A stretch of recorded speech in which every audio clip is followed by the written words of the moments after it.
una carta escrita en enero de 1958, Olga Owens le narró a Rachel Carson, autora de textos muy difundidos de tema ecológico, su amarga experiencia en un pequeño mundo sin vida. Fue la causa que motivó a que escribiera un importante libro, Primavera Silenciosa. Ahí escribió: había una vez una ciudad donde toda existencia parecía vivir en armonía con lo que la rodeaba. La ciudad estaba enclavada en el centro de un tablero de ajedrez de prósperas granjas, donde, en primavera, a lo largo de las carreteras, helechos y flores silvestres deleitaban el ojo del viajero la mayor parte del año. La región era famosa por la abundancia y variedad de sus pájaros, y cuando las aves migratorias se derramaban sobre ella, la gente llegaba desde grandes distancias para contemplarlas.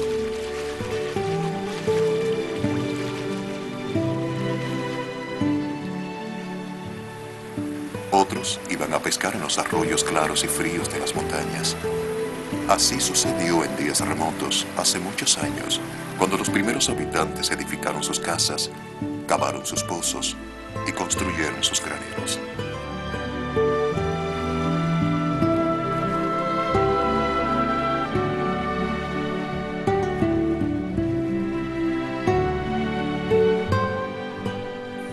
Entonces, un extraño agotamiento se extendió por la comarca y todo comenzó a cambiar.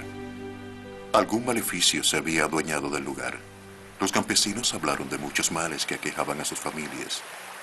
En la ciudad, los médicos se encontraron más y más confusos por nuevas clases de afecciones.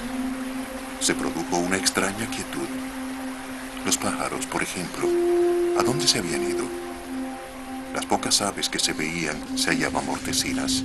Era una primavera sin voces. Incluso los riachuelos se veían sin vida. Los pescadores ya no los visitaban porque todos los peces habían muerto. Ningún maleficio ni acción de algún enemigo había silenciado el rebrotar de la nueva vida. Era la gente por sí misma quien lo había hecho. Este lugar no existió verdaderamente, pero podría haber tenido miles de duplicados en cualquier parte del mundo. Y añadió: no conozco ninguna comunidad que haya sufrido juntas todas las desgracias que he descrito. Pero cada uno de esos desastres ha ocurrido ciertamente. Un espectro se ha deslizado entre nosotros sin percatarnos, y esta imaginaria tragedia podría fácilmente convertirse en completa realidad que conoceríamos de no tomar la conciencia necesaria. Muchas especies que antes solíamos ver en nuestras ciudades hoy son raras y han desaparecido.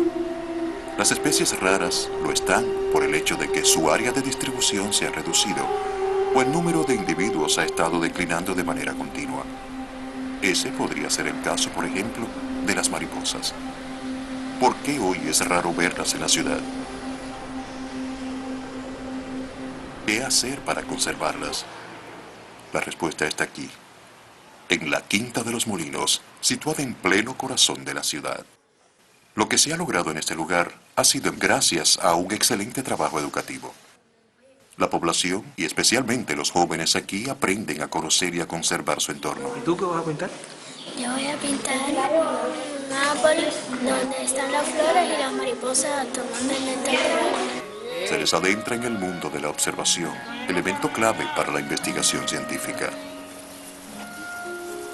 Las mariposas son insectos, pero dada su pequeñez, rara vez vemos lo extraordinario que son.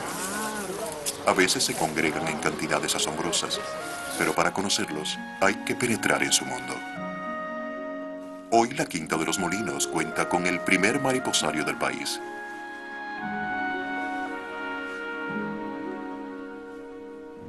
Cada especie de mariposa generalmente pone los huevos en una planta específica o en una familia de plantas, que ellas la detectan por señales visuales, señales químicas.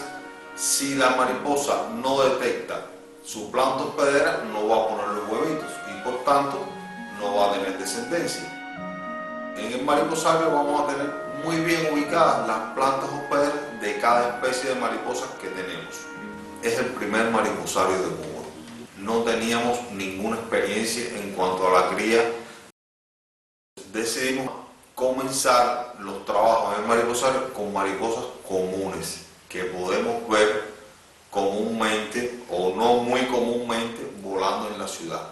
No grandes poblaciones, no una alta densidad de individuos, pero sí vamos a ver algunos ejemplares en parques, en jardines, sí los logramos ver. Si nos fijamos en las plantas, en las naranjas, en el limón, a veces vemos algunas larvitas y pensamos que tenemos la planta llena de plagas, no es más que una larva de mariposa. Y cometemos errores como cortar la planta, fumigarla, entre otras cosas. Si a esto le sumamos las necesarias campañas de fumigación para combatir vectores, mosquitos, cucarachas, también nos afecta en las poblaciones de mariposas. Además, el uso que hemos hecho nosotros mismos, como la introducción de plantas exóticas en la jardinería, hemos ido sin darnos cuenta desplazando aquellas plantas hospederas, plantas de flores, y las mariposas se han ido retirando, que es donde se va a asegurar que su progenie se alimente y dé lugar a futuras generaciones de mariposas. Son un grupo de causas que poco a poco se van sumando y contribuyen a que las poblaciones de mariposas se tiendan. La Quinta de los Molinos es una institución de carácter educativo, con un proceso restaurativo en el año 2006 por la Oficina del Historiador, y por ser un centro que encierra grandes valores patrimoniales, culturales, históricos, la Dirección de Proyectos decide convertir la Quinta de los Molinos en un centro destinado o dedicado al desarrollo de la educación ambiental. Tenemos aulas equipadas con tecnología avanzada para la educación ambiental, donde los niños de las escuelas circundantes aquí de la comunidad vienen todos los días y dan talleres. Se dan también talleres a niños discapacitados o con necesidades educativas especiales, y también se dan muchas actividades con la comunidad y con el adulto mayor. Todas estas actividades tienen, como dije anteriormente, un carácter educativo en cuanto a la naturaleza, las formas de preservar todos aquellos pequeños detalles que podemos hacer por cuidar el medio ambiente y sobre todo por proteger la fauna en las ciudades, en los parques urbanos. Estuvo enclavado o situado el primer jardín botánico de Cuba. En reuniones, intercambios que se hacen, se decide crear en uno de estos espacios el primer mariposario de Cuba. El mariposario no es más que un espacio cerrado donde controlamos las condiciones de humedad y temperatura para que las mariposas puedan desarrollar su ciclo de vida con las condiciones de humedad y temperatura adecuadas. Y estos jardines tienen que estar compuestos de plantas de néctar, que son todas aquellas plantas que tienen flores para que las mariposas, para que el adulto se pueda alimentar.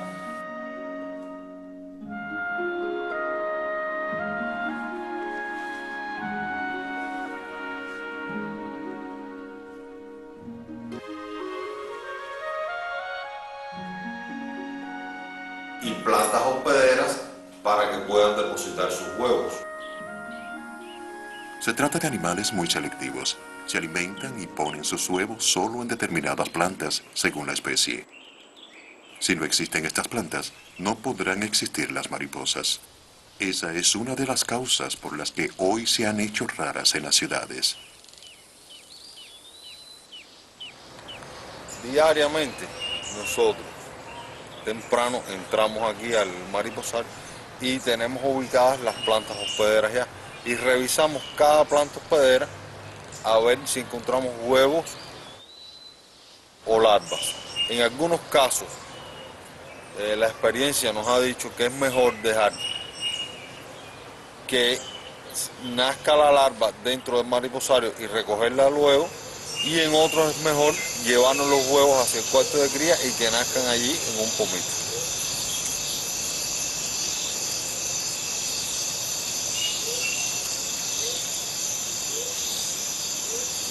Las larvas tienen el cuerpo blando. En estado larvario tienen un aparato bucal masticador y llevan 3 pares de patas torácicas articuladas y 5 pares de falsas patas en la región abdominal.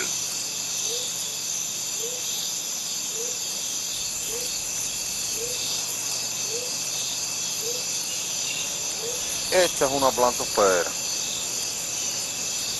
Si se fijan, van a ver estos huequitos que son comidas por las larvas.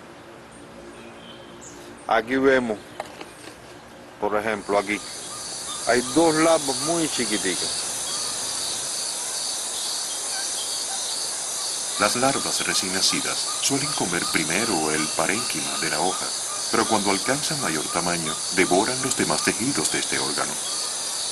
Crecen rápidamente y cambian de piel varias veces, fenómeno conocido como muda.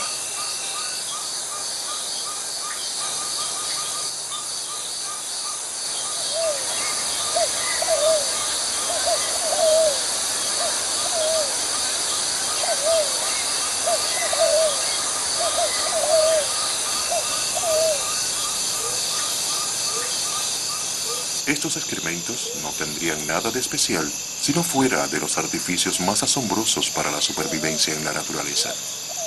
Cuando se habla de excrementos de aves en la Quinta de los Molinos, no todo es lo que parece.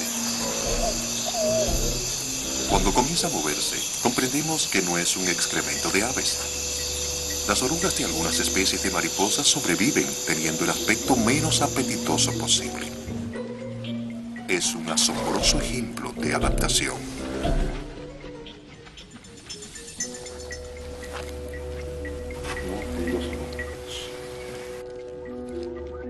Esos son los osmeterios, ahí liberan una sustancia, él va a sentir el olor, ¿no ves? Para evadir los depredadores. Como hay aquí.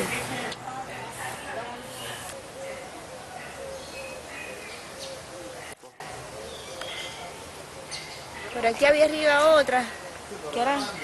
No, una chiquita.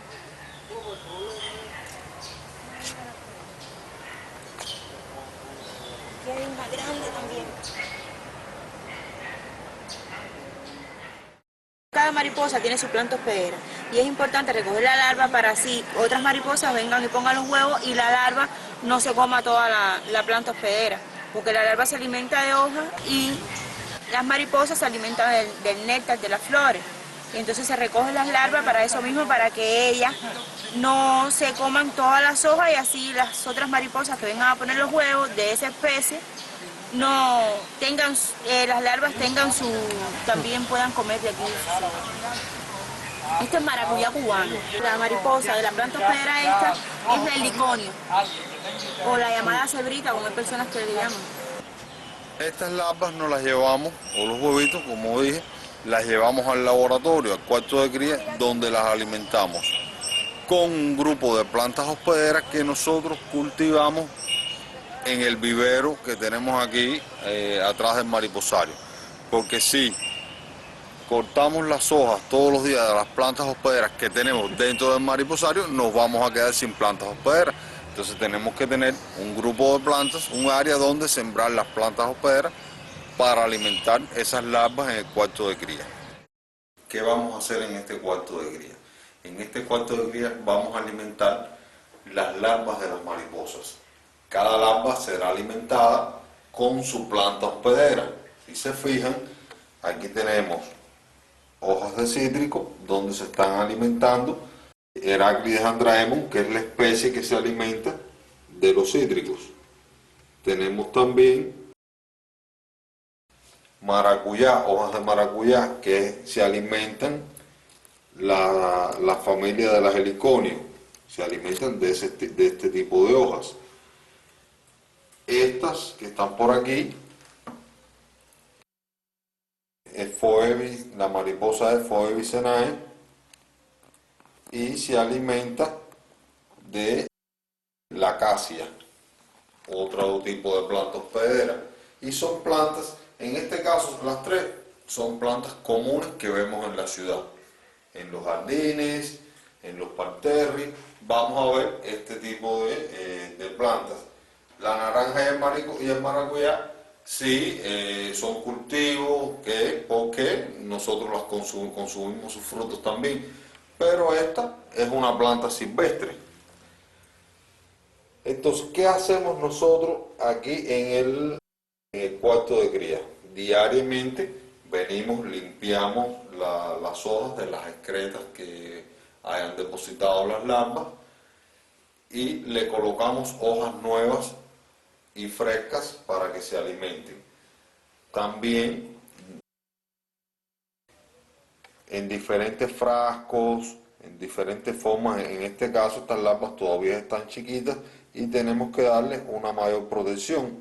Las tenemos aquí con sus hojas de maracuyá. Estas son dos especies distintas que pertenecen a la misma familia, a la familia de las heliconios. Estas oscuras son larvas de Agraulis vanillae y estas son de Heliconius caritonia, pero ambas se alimentan de la misma planta hospedera.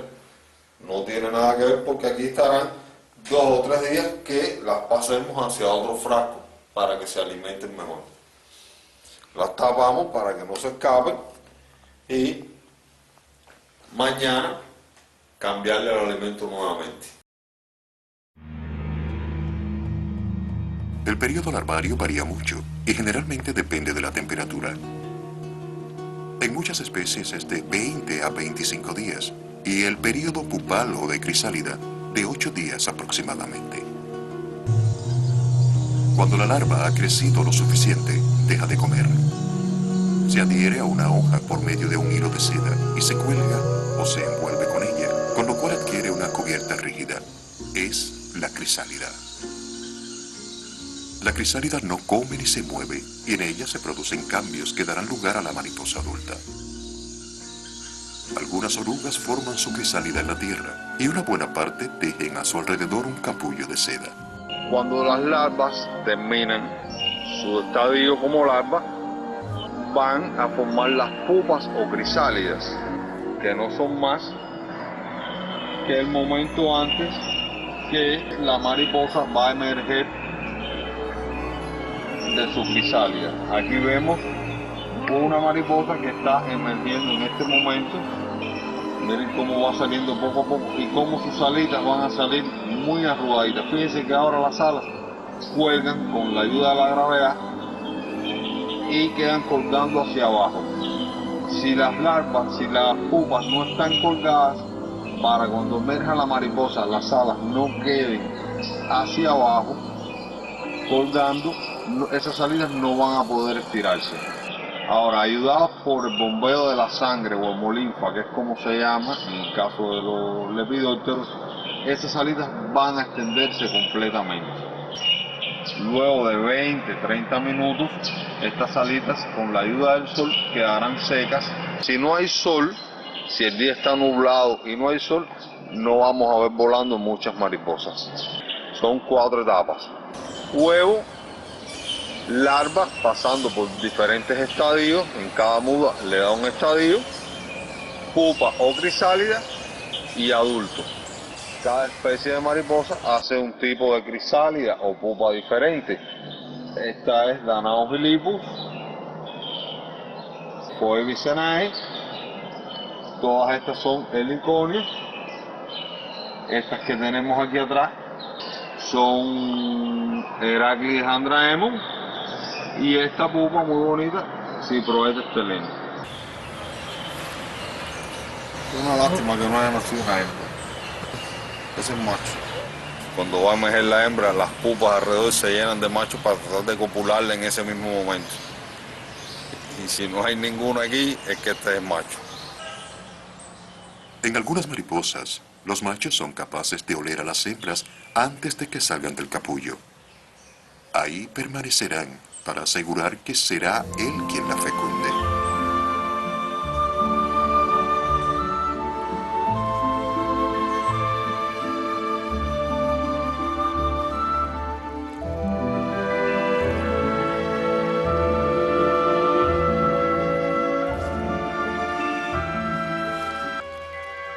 Antes incluso de que despliegue las alas, la obligarán a aparearse.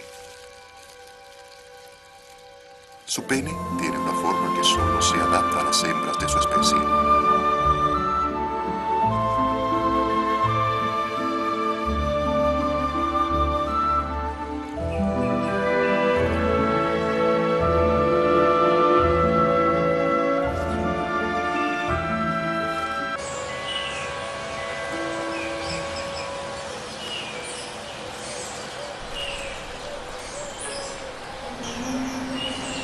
ella va a poner. Generalmente ponen en los retoños, porque la hoja es más suave.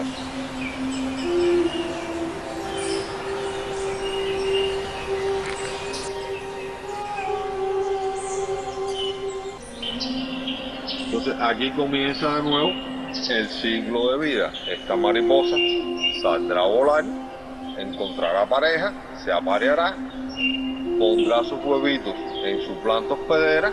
Esos huevitos, nace la larva, la llevamos al cuarto de cría, la alimentamos, forma la crisálida y la colocamos aquí nuevamente. Y así cerramos el ciclo de vida.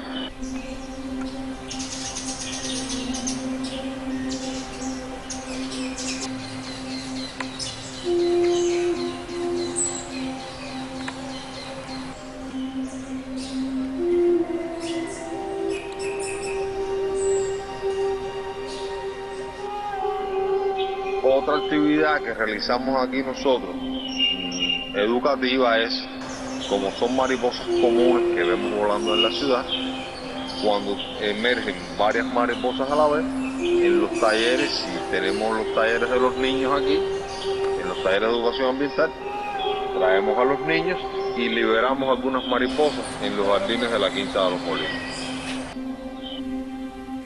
Estos insectos pueden ser muy útiles al hombre, puesto que contribuyen, como otros insectos y las aves, a la polinización o transporte del polen de una flor a otra, asegurando la reproducción de los vegetales. Los investigadores de la Quinta de los Molinos comparten aquí sus experiencias con los estudiantes que pueden ver de primera mano y en la propia naturaleza cómo contribuir a la conservación.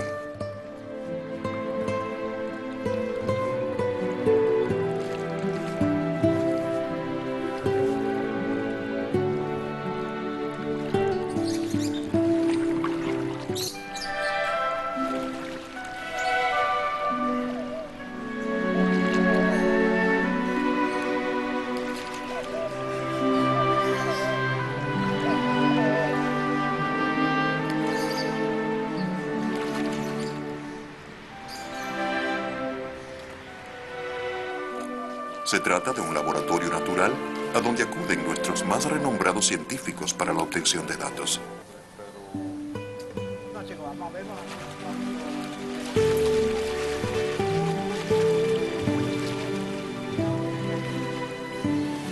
Este vivero de pastores mentales, pero tienen unos de árboles endémicos.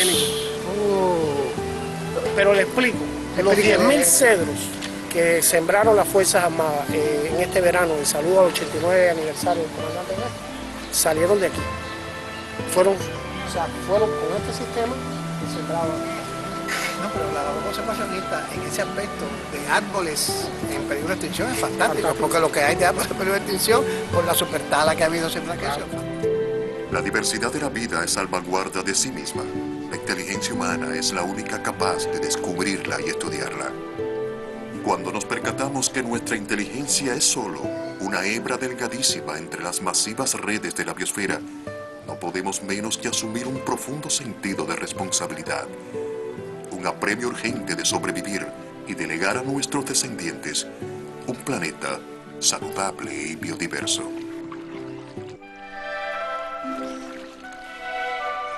Nuestras sociedades existen desde hace miles de años, pero las sociedades de insectos han durado millones. La flexible armadura de los insectos y su adaptabilidad los ha convertido en el grupo más abundante y diverso de la historia de nuestro planeta.